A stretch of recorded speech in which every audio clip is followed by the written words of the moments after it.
پیسوں کے معاملے میں انسان کا پتہ چلتا ہے کہ یہ دل سے دنیا کی محبت اس کے دل میں ہے یا نہیں. پیسوں پہ دل بڑا کرو, دینا سیکھو, لے لو یار, لے لو, مسافر خانہ ہے, مریں گے. اور اللہ کا نظام ایسا ہے جو دنیا کو مسافر خانہ سمجھ کے پیسہ لٹاتا ہے, دولت آتی بھی اسی کے پاس ہے.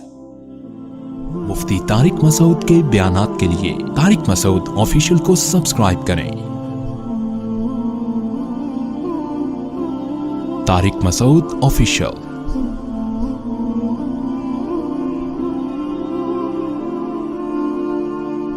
انسان کی دینداری کا اور اس بات کا کہ یہ آخرت پر یقین رکھتا ہے, سب سے پہلے پتہ چلتا ہے کہ مالی معاملات میں کیسا ہے. پیسہ دینا کسی کو بہت مشکل کام ہے, اپنا نقصان کر کے. میرے پاس صبح شام کیس آتے ہیں, وہ 1 کروڑ کھا گیا, وہ اس کے 2 کروڑ کھا گیا. جو کھایا ہوتا ہے میں اس سے بولتا ہوں دو اس کو, کہہ رہے کہاں سے دوں, گھر بیچ کے دو. بھائی میں کیا روڈ پہ آ جاؤں؟ میں نے کہا جن کے پاس ذاتی گھر نہیں ہے کیا روڈ پہ سو رہے ہیں وہ سارے؟ بولو نا کیا ہو گیا بھائی, کرائے پہ رہو نا. نہیں جی میں کیسے گھر بیچوں, میں نے فلاں کا 2 کروڑ دینا ہے, 3 کروڑ دینا ہے, میں گھر کیوں بیچوں؟ پورے حرام خوری کے مزے اڑائے گا ہے بھائی. گھر بھی اپنا رہے, گاڑی بھی نہ بکے, سب کچھ ہو, اور پھر اضافی کوئی تکا لگ گیا تو فلاں کا قرضہ ادا کر دوں گا میں کیونکہ میرے بزنس میں لاس ہوا ہے. سمجھتے نہیں ہو, میرا خیال ہے یہ ہو رہا ہے مارکیٹ میں, بزنس میں لاس ہوا, میں کہاں سے تو دے گا. آج کل میرے زبان میں باپ کا لفظ چڑھا دیا اس بندے نے, تیرا باپ بھی دے گا ٹھیک ہے نا, مکان بیچ دے قرضہ فلاں کا. میرے چھوٹے چھوٹے بچے ہیں, میرے تو بھائی چھوٹے چھوٹے بچے بھی ہوتے ہیں, بڑے بڑے بچے بھی ہوتے ہیں. یہ تو ہمیشہ سے ہو رہے, بچے کبھی چھوٹے ہوں گے, کبھی بڑے ہوں گے, کبھی منجلے ہوں گے, کبھی نہیں بھی ہوں گے, کبھی ہوں گے. یہ تو دنیا کا حصہ ہے. تو کیا آسمان سے نیا نازل ہوا ہے کیا تیرے چھوٹے چھوٹے بچے ہیں؟ بچے تو پہلے چھوٹے چھوٹے ہی ہوتے ہیں, بڑے بڑے تو اچانک پیدا نہیں ہو جاتے. فضول قسم کی باتیں. مکان بیچو, فلاں کا قرضہ دو. نہیں آ رہی بات میرا خیال ہے. بہن وراثت مانگ رہی ہے, بیچ اس مکان کو جس پہ تو قبضہ کر کے بیٹھا ہوا ہے 1000 گز کے بنگلے پر, بیچ کے اس کا حصہ دے. اب دے تو تڑاک پہ آ گیا ہوں میں. یہ تمیز سے سمجھانے والی باتیں ہیں ہی نہیں. داڑھی اتنی لمبی رکھی ہوئی ہے, عمریں ہو رہے ہیں, تمہارا حج ہو رہا ہے, تو نے بہن کی وراثت کہہ رہے ہیں جب مکان بکے گا, مکان تو 25 سال کے بعد جا کے بکے گا. اس وقت تو بہن بڈھی ہو کے مر چکی ہوگی, اس کو کیا فائدہ ہوگا اس مکان سے؟ نہیں جی ابا کا مکان ہے, بیچ دیا تو ہم کہاں جائیں گے. کیا جن لوگوں نے کیا کرائے پہ, میں ابھی تک اللہ کا شکر ہے کرائے پہ رہتا ہوں, ابھی تک میرا ذاتی گھر. ہم جب 14 بچوں کے ساتھ کرائے پہ رہ سکتے ہیں تو 2 بچوں کے ساتھ وہ بھی اتنے سے اس میں تو دراز میں آ جائیں گے. اس کے لیے تو گھر کی بھی ضرورت نہیں ہے. ایک الماری خریدو, اس میں رکھو اس کو. گھر تو ہے ہی نہیں آج کل. گھر تو وہ ہوتا ہے جس میں افراد ہو. نہیں آ رہی میرا خیال ہے بات. ایسے ہی ٹھیک ہے جیسے چل رہے ہیں بھائی. گھر تھوڑی ہے یہ جو ایک آدمی کو گھر ہے, اس کے لیے اتنا ٹینشن ہے یار. 2 بچوں کے لیے کیا ٹینشن ہے؟ 2 بچوں کے لیے کیا ٹینشن؟ 1 بیوی ہے, 2 بچے ہیں, اس کے لیے تو اب کرائے کی بھی ضرورت نہیں ہے بھائی. تو پیسہ دو, کیا کرو؟ یہ ہے نا میرا مکان بک جائے گا, کوئی مسئلہ نہیں ہے, آپ کا مکان بک جائے گا. یہ مکان اصل نہیں ہے آپ کا. مکان اصل میں وہ قبر ہے جہاں بھی راحت اندھوری نے شعر کہا تھا نا, 2 گز صحیح لیکن میری ملکیت تو ہے. اے موت تو نے, کیا شعر ہے یار, اے موت تو نے مجھ کو زمیندار کر دیا. 2 گز صحیح لیکن میری ملکیت تو ہے. اے موت تو نے مجھ کو زمیندار جب بنتا ہے جب قبر میں جاتا ہے. یہاں سے کوئی نہیں نکالے گا, لیکن کراچی کے قبرستانوں میں وہ بھی نہیں ملتی. آپ وہاں سے نکالتے ہیں 1 سال کے بعد. گورکن کہتا ہے تھوڑا سائڈ پکڑ دوسرا مردہ ڈال رہے ہیں آپ. آدمی کہتا ہے یار یہاں تو آرام سے سونے دو. کراچی میں قبرستان بھر چکے ہیں, ایک قبر میں 10 مردے دفنائے جا رہے ہیں. تو وہ 2 گز کا پلاٹ بھی 10 مردے اس میں شریک ہوتے ہیں. ابھی ایک صاحب آئے کہ وہ ہماری والدہ کا انتقال ہوا تھا, اسی قبر میں والد کو ہم دفنا رہے ہیں, جگہ نہیں مل رہی. میں نے کہا اپنی ذمہ داری پہ دفناؤ بھائی. اب مجھے نہیں پتا آپ کے ابا اماں کے تعلقات کیسے تھے. ہاں ایسا نہ ہو کہ ابا کا انتقال ہوا تو اسی میں اماں کو دفنا رہے ہیں. میں نے کہا ایسا نہ ہو قیامت کے دن ابا بولے یار یہاں تو مجھے تھوڑا سا انجوائے کرنے دیتے. لیکن اگر اچھے تعلقات ہیں پھر تو ٹھیک ہے. تو میں نے کہا دفنا سکتے ہیں, اتنا عرصہ اگر گزر گیا, لیکن باقی آپ کے ابا اماں کے تعلقات کیسے تھے, یا ابا جانے بولو آپ جانے. احتیاط اسی میں ہے کہ فاصلہ رکھا ہے. تو خیر, پیسوں کے معاملے میں انسان کا پتہ چلتا ہے کہ یہ دل سے دنیا کی محبت اس کے دل میں ہے یا نہیں. پیسوں میں دل بڑا کرو, دینا سیکھو, لے لو یار, لے لو, مسافر خانہ ہے, مریں گے. اور اللہ کا نظام ایسا ہے جو دنیا کو مسافر خانہ سمجھ کے پیسہ لٹاتا ہے, دولت آتی بھی اسی کے پاس ہے. رزق جو ہے نا ایسے آتا ہے سینگ مار کے گھستا ہے, جیسے بیل نا, آوارہ بیل جیسے ٹکرے مار مار کے گھستا ہے نا لوگوں کے گھروں میں, ایسے رزق گھستا ہے. لیکن اللہ پہلے آزماتے ہیں کہ تو مجھ پہ اعتماد کرتا بھی ہے کہ نہیں کرتا. دینا سیکھو, کسی کا حق اپنی جیب میں مت رکھو. اور دیکھو مالی معاملات میں اللہ نے ایک اور حکم دیا ہے بہت اہم.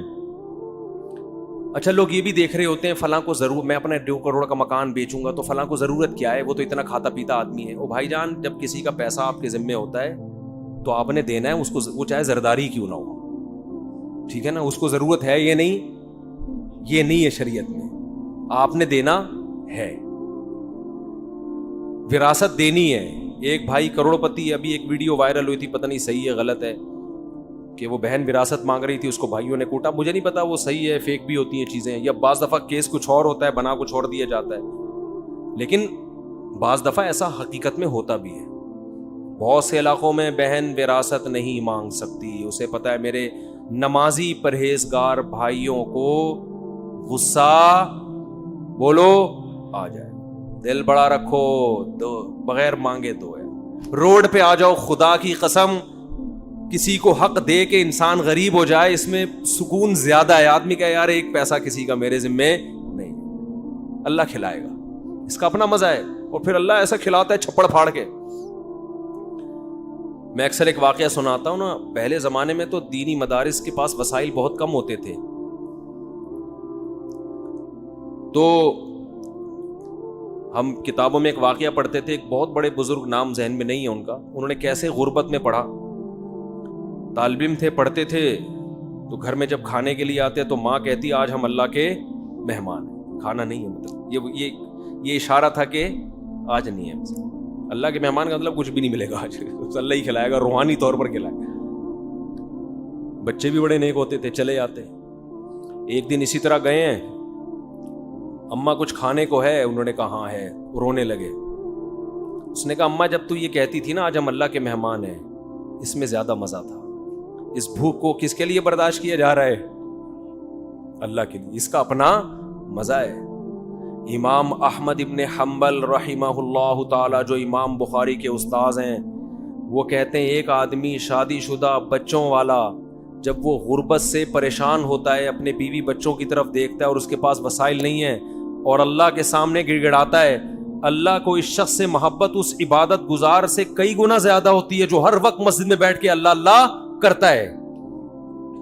سمجھتے نہیں ہو, ایک آدمی جو 24 گھنٹے اللہ کی عبادت کر رہا ہے, اور ایک وہ جو اللہ کی مخلوق میں لگا ہوا ہے, اور وسائل نہ ہونے کی وجہ سے اللہ سے دعائیں مانگتا ہے کہ اللہ ان کی خاطر مجھے روزی دے. جس کی آل اولاد ہو وہ تو پریشانی میں پھرتا ہے نا, کنواروں کو کیا ہے, ان کو تو گٹکے کے پیسے چاہیے بس. جو بال بچے والے لوگ ہیں ان کو ٹینشن ہوتی ہے نا, ان کو کھلانا ہے پلانا ہے.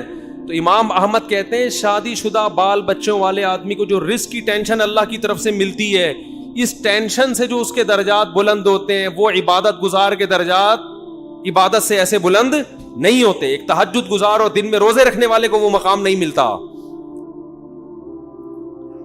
تو اللہ پہ اعتماد, اللہ پہ توکل, اللہ کے لیے ٹینشن اٹھانا, یہ بہت بڑی عبادت ہے. یہ عبادت کیوں ہے کہ اس ٹینشن میں بھی اس کے قدم حرام کی طرف نہیں جا. نہ یہ نسل روک رہا ہے, نسل روکنا بھی جائز نہیں ہے غربت کے خوف سے کہ کھلاؤں گا کہاں سے. اس میں اللہ پہ توکل واجب ہے کہ جس اللہ نے مجھے کھلایا ان کو بھی کھلائے گا, کسی کو کم دے گا کسی کو زیادہ دے گا, کوئی بات نہیں, اللہ کا نظام ہے. یبسط الرزق لمن یشاء ویقدر, جس کے لیے چاہتا ہے رزق کشادہ, جس کو چاہتا ہے تنگ کر دیتا ہے. جس کے کشادہ کر دیا شکر ادا کرے, تنگ کر دیا صبر کرے, بھائی اللہ کے ہاتھ میں ہے. اس بیس پہ نسل روکنے کی اجازت نہیں ہے آپ کو کہ پیسے نہیں ہیں تو بچے کیسے پالوں گا میں. لبرل لوگوں کے اصول کچھ اور ہیں زندگی گزارنے کے, اسلام کے اصول کچھ اور ہیں. اور ایک دفعہ اسلام کے اصولوں پہ آ جاؤ, نقد فائدہ ملے گا, دل کا سکون, اطمینان, غربت میں بھی سکون, شکر کی توفیق ملے گی. ہم نے اپنے بزرگوں کو دیکھا ہے, انتہائی غربت میں ان کے چہروں پہ ایسے خوشی جیسے ارب پتی ہوں. یہ کہتے ہیں اللہ نے تو ہمیں ہماری ضرورتوں سے کروڑہ گنا زیادہ دے دیا. کہتے ہیں ہمیں تو ضرورت ہے 2 وقت کی روٹی کی, لیکن اللہ 3 ٹائم کھلاتا ہے. ہمیں تو ضرورت ہے بس ایک چھپڑا مل جائے سر چھپانے کو, لیکن اللہ نے پورا گھر. وہ یہی سوچ سوچ کے خوش ہوتے رہتے ہیں. اور ہمارے یہاں کیا ٹینشن چل رہی ہے یار, 20-50 سال کا ہو گیا اب تک اپنا گھر نہیں بنا سکا میں, اب کیا کرے گا بنا کے. بھائی تھوڑا سا ٹائم رہ گیا, نکل لے, پتلی گلی آنے والی ہے, پتلی گلی آنے والی ہے جس سے فرشتے چوہے نکالیں گے. نکل, 50 سال کے بعد کیا بنانا ہے یار. ہاں بچوں کے لیے آدمی کوئی پراپرٹی لے لیتا ہے, مر گیا. اگر اللہ نے بہت وسائل دیے ہیں, چلو حدیث میں آتا ہے کہ ان کو ایسے لاوارث مت چھوڑ کر. اگر اللہ نے وسائل دیے ہیں, نہیں دیے تو بولو یار ہم بھی تو کسی کے بچے تھے, جب ہم پل گئے تو یہ بھی پل جائیں گے. ٹینشن تو لینی نہیں ہے نا بھائی. ٹینشن لینا اس کی علامت ہے دل میں دنیا کی محبت ہے. اس دنیا سے چپکے ہوئے ہو ایلفی کی طرح, چھوڑنے کے لیے جو چھوڑے گی یہ بتا دوں. اور دنیا چھوڑتی بھی ہے اور آپ کی مرضی سے بتا کے نہیں چھوڑتی. بھائی یہ بڑا مسئلہ ہے دنیا کے ساتھ. چلو کوئی محبوبہ آپ کو چھوڑ کے جائے, بتا کے جائے بھائی میری فلاں سے سیٹنگ ہو گئی ہے میں جا رہی ہوں, تو آدمی کو تسلی ہوتی ہے یار اب کیا کرو یار, اب ہو گئی سیٹنگ کیا کرو. ایک ہوتا ہے ٹائم دیا تھا قائد اعظم کے مزار پہ آنے کا, ہیں آپ امید میں پہنچے کہ یہاں ملاقات ہوگی, لیکن اطلاع آئی کہ کسی اور کو کہیں اور ٹائم دے چکا. یہ دھچکا برداشت کر دے گا انسان. دنیا کا بھی یہی اصول ہے, لاکنھا خلۃ قد سیق من دمھا فجع وبلع واخلاف وتبدیل. آپ کو دنیا ٹائم دے گی, کیا مطلب آپ کو بتائے گی کہ تمہاری صحت اس قابل ہے کہ میں ابھی تمہیں چھوڑ کے جانے والی نہیں ہوں, نہ تمہیں شوگر ہے, نہ تمہارے گردوں کا مسئلہ, نہ تمہارا کوئی مسئلہ, پیسہ دولت سب ابھی میں نہیں جا رہی. لیکن ادھر پورا پتلی گلی اس نے تیار کر کے رکھی, اس کو ٹرک کے نیچے لا کے مارو, اس کمبخت کو کوئی بیماری نہیں ہے, اس کو ٹرک کے نیچے لا کے مارو. یہ ایسے نہیں مرے گا, نہ اس کو نہ شوگر ہے نہ گردوں کا مسئلہ ہے, اس کا ٹرک بنتا ہے. کیا بنتا ہے, اس کی ہڈیاں بھی مضبوط ہے, کار ایکسیڈنٹ میں بھی نہیں جائے گا یہ. تو یہ وہی ہے کہ سیٹنگ آپ سے دکھایا جا رہا ہے, لیکن ہو فرشتوں سے سیٹنگ رہی ہے, ملک الموت سے. اس کو لے کے جاؤ یہاں سے. جتنے لوگ مرے ہیں نا ان میں 99% وہ تھے جن کا پہلے سے مرنے کا کوئی پروگرام نہیں تھا. ابھی ایک دوست ہمارے آئے, ان کا 36 سال کا جوان بھائی, اللہ تعالیٰ مغفرت فرمائے, 2 دن ٹائیفائڈ ہوئے اور انتقال ہو گیا. نہ اس سے پہلے کوئی بیماری, اتنی موتیں ہو رہی ہیں. اور کورونا بھی کہہ رہے ہیں نئی شکلوں میں آ رہا ہے, جو انڈیا میں تباہی مچائی تھی وہی, تو اس پہ تھوڑا سا احتیاط بھی کرنی چاہیے. وہی بات ہے بھائی, کب تک چھپو گے پیڑوں کی آڑ میں, کبھی تو ملو گے لنڈا بازار میں. تو اللہ اور جو فرشتے ہیں نا, موت کا فرشتہ, وہ بھی ہم سے کہتا ہے بیٹا تو جتنے بھی جم کر لینا, جا کے ویڈیو, سوئمنگ, جم, گھوڑا سواری, شادیاں وادیاں, کب تک چھپے گا پیڑوں کی آڑ میں, کبھی تو ملے گا لنڈا بازار میں. طارق روڈ جیسی پینٹیں مل رہی ہوتی ہیں آدھے سے بھی کم ریٹ پر, تو بہت سے لوگ وہاں پہنچتے ہیں, اس پینٹ کو پہن کے کہتے ہیں کہ ہم نے کہاں سے خریدی ہے, طارق روڈ سے خریدی. لنڈا بازار ایک ایسی جگہ ہے جہاں ہر آدمی جاتا ہے, پکڑا جا سکتا ہے.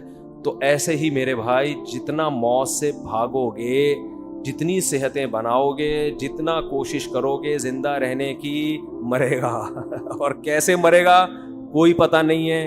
بیٹھے بیٹھے ہمارے ایک جاننے والے کھانا کھایا ادھر ہی گر گئے, کوئی ہارٹ کا پہلے پرابلم نہیں. اتنی موتیں تو ہم نے اپنی زندگی میں دیکھ لی ہیں, لیکن افسوس اس پر ہے کہ ہمیں پھر بھی عبرت حاصل نہیں ہوتی. تو یہ وہی ہے, جب تک ہوتا نہیں ہے نا انسان, گزرتا نہیں, اس وقت تک یقین نہیں آتا. عقل مند وہ ہے جو اللہ کی خبروں پہ یقین کر کے پہلے سے تیاری کرے, ہر وقت تیاری کرے. اس لیے ہمارے علماء کہتے ہیں ہر وقت یہ تصور رکھو, ابھی مر گیا تو کیا ہوگا. کیا ساری میں نے وصیتیں کی ہوئی ہیں, سارے میں نے معاملات کلیئر کیے ہوئے, نہیں کیے ہوئے, اس کا مطلب یہ خوش فہمی ہوتا ہے میں ابھی نہیں مروں گا. تو جب مرے گا نا تو اس وقت بھی یہی خوش فہمی ہوگی کہ ابھی میں مروں گا نہیں. اچانک مرتے ہیں لوگ, اور جو تیار نہیں ہے وہ کینسر میں بھی ان کو یقین نہیں ہوتا کہ میں مروں. اللہ تعالی ہمیں مرنے سے پہلے موت کی تیاری کی توفیق عطا فرمائے. وما علینا الا البلاغ.